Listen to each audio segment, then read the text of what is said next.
شروع اللہ کا نام لے کر جو بڑا مہربان نہایت رحم والا ہے۔ سورج کی قسم اور اس کی دھوپ کی، اور چاند کی جب وہ اس کے پیچھے چلے، اور دن کی جب وہ اسے روشن کر دے، اور رات کی جب وہ اسے چھپا لے،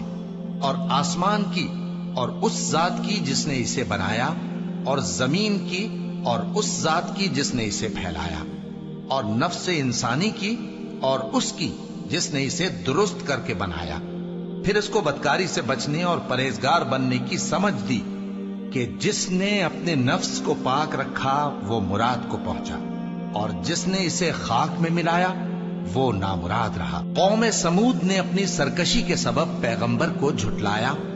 جب ان میں سے ایک نہایت بدبخت اٹھا تو اللہ کے پیغمبر صالح نے ان سے کہا کہ اللہ کی اونٹنی اور اس کے پانی پینے کی باری سے خبردار رہو، مگر